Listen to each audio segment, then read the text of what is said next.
समर्पयामि तुलसीदलपत्रं समर्पयामि पुष्पं समर्पयामि नमस्कारं करोमि।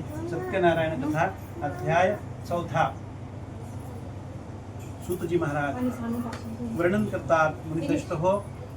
त्यानंतर तो साधुवाणी आपला स्वतःच्या नगरीला जायला निघाला। जात असताना आपल्याला प्रवासामध्ये बाटेमध्ये बिघडे येऊ नये यासाठी अनेक प्रकारांचा दानधर्म केला, ब्राह्मणास दक्षिणा दिली, गंगेचं स्नान केलं आणि तो स्वतःच्या नगरीला जायला निघाला। भगवंतांनी त्याची परीक्षा करण्यासाठी एका संन्याशाचे रूप घेतले आणि प्रश्न विचारला, साधुवाणी या तुझ्या नावेमध्ये काय आहे? ती नौका कशाने भरलेली मला सांग। साधुवाणी म्हणाला, माझी नौका वेली, पाने, गवत, फुलं, चारा यांनी भरली आहे। भगवान म्हणाले, तू जे बोलत आहे ते खरे होईल। भगवान थोड्या अंतरावर निघून गेले। साधुवाणी आणि जावाई यांनी नित्यकर्म केले, आंघोळ केली, नौकेजवळ गेले। नौकेमध्ये खरोखरच वेली आणि पाणी पाहिल्यानंतर आश्चर्यचकित झाले। मूर्छा येऊन जमिनीला पडला, दुःख पडला। जावाई म्हणाला, महाराज आपण शोक का करता? संन्याशाने आपणाला शाप दिला आहे म्हणून हा प्रकार घडला आहे। साधुवाणी आणि जावाई संन्यासाजवळ गेले, भक्तीने नमस्कार केला, लांबून नमस्कार केला, घाबरले होते आणि लांबून नमस्कार केला। म्हणाले, महाराज आम्ही तुम्हाला शरण आलो आहोत, आम्ही तुम्हाला खोटे बोललो। आमची नौका वेली आणि पानाने भरलेली नसून ती अलंकारांनी भरलेली होती। भगवान म्हणाले, बाबा तू माझ्या पूजनाविषयी परांगमुख आहेस म्हणून तुला वारंवार दुःख प्राप्त होते। साधुवाणी देवाची स्तुती करू लागला। साधुवाणी म्हणाला, देवा अहो ब्रह्मादिक देवे ब्रह्मदेव ही तुम्हाला जाणत नाहीत, ओळखत नाहीत। मी मानव आहे, मी अज्ञानी आहे, मी आपणास कसा ओळखेन? मी तुम्हाला शरण आलो, माझे रक्षण करा, मी आपले पूजन करीन, मी आपणास विसरणार नाही, अशी भगवंताची स्तुती केली। भगवान प्रसन्न झाले, भगवंतांनी त्याला वरदान दिले, आशीर्वाद दिला आणि भगवान अंतर्धान पावले। भगवान निघून गेले।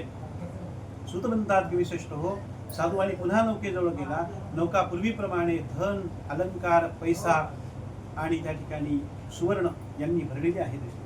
त्याला खूप आनंद झाला आणि त्याने एक दूत आपल्या घरी पाठवला।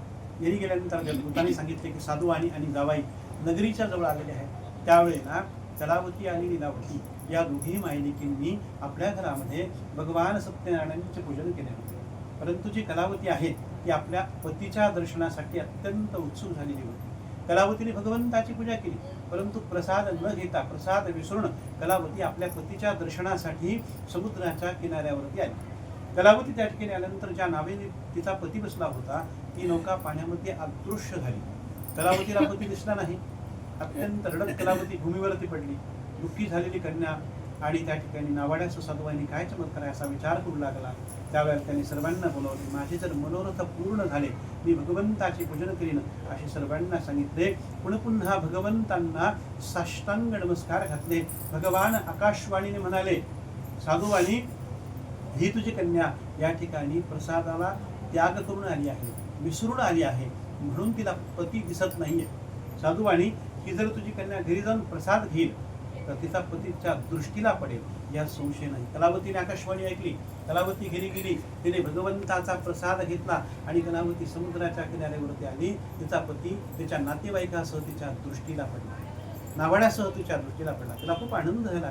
ते आपल्या वडिलांना म्हणाले, पिताजी मला घेऊन घरी चला। साधुवाणी आपल्या मुलीला, आपल्या जावयाला घेऊन घरी आला। यथाविधी भगवंताचे पूजन केले। प्रत्येक पौर्णिमा, प्रत्येक संक्रांत या दिवशी पूजन करून तो इहलोकामध्ये सुखी झाला आणि शेवटी तो वैकुंठ लोकाला गेला। हा सर्व लाभ त्याला भगवान श्री सत्यनारायणांच्या पूजनामुळे त्या ठिकाणी प्राप्त झाला आणि सांगतात की या ठिकाणी सत्यनारायण कथेमधला 4था अध्याय पूर्ण झाला।